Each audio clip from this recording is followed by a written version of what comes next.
we get back to settlement and we at the buyer's bank.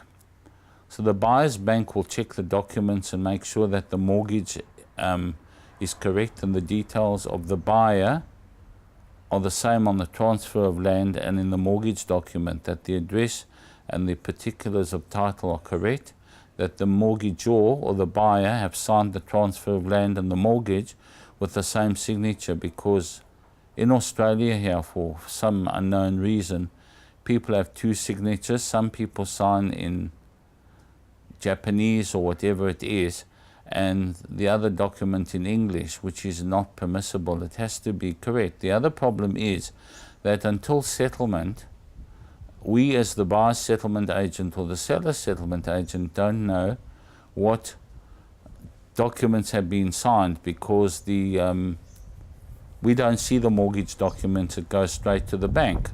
The other question which arises is that when we book your settlement in for the buyer, and I know I'm jumping around here, but this is all relevant to the finance, we do not know how much you're getting a loan for or how much the bank's got available in funds until settlement, because if you've got 600,000 available, for your loan, some of it might be for a refinance or something like that. So the bank might turn around and say, well, there's only 400,000 available because you might be building or something.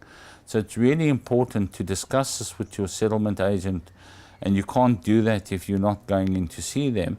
And we do it with our clients. We say, right, you need $580,000 to settle. You've only got a loan for $450,000. Where's the balance coming from?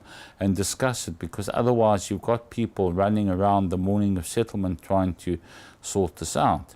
It's like the seller. If the seller has sold for $700,000 and they owe $750,000, we don't know that till the morning of settlement. If we're acting for the seller and the bank says, well, the payout figure, that's the amount to discharge the mortgage, is $740,000. That means there's a shortfall of $40,000.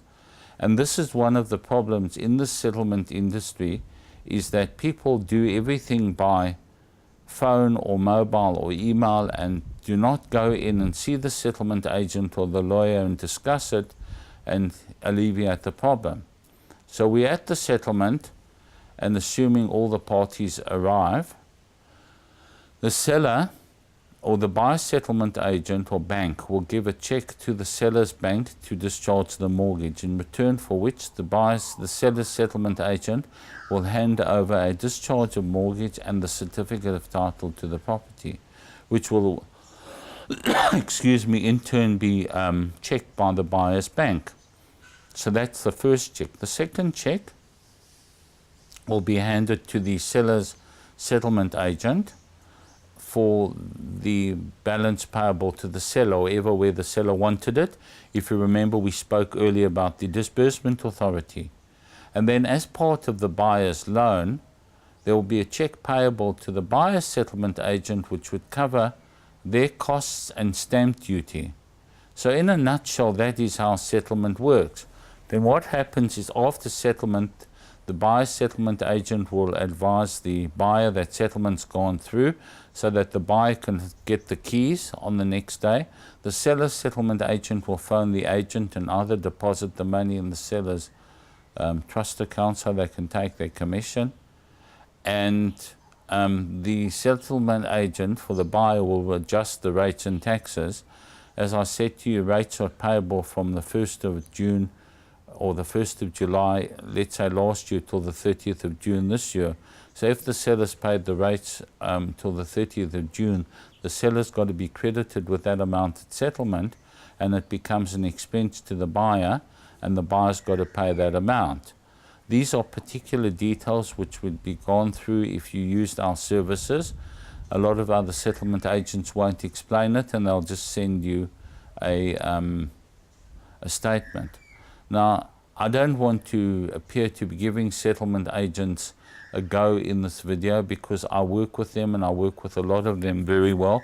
The problem is you've got the few that don't cooperate and are uncooperative. I went to a settlement recently and there was a problem, and I said to the guy who was there, can you phone your office and get them to sort this out? And he said no, and the lady from the bank kindly did this.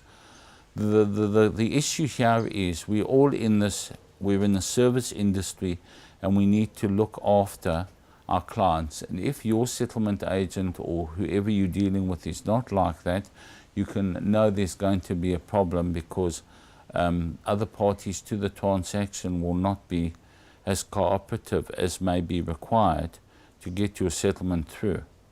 And then the day after settlement or the day of settlement, your settlement agent will send you a final settlement statement, because the initial one where they're setting out how much you need will be the preliminary settlement statement, and then you'll get the final settlement statement setting out exactly how the funds were dispersed. Then about 5 to 6 weeks after settlement, your settlement agent will go onto Landgate and check that the property is transferred into your name.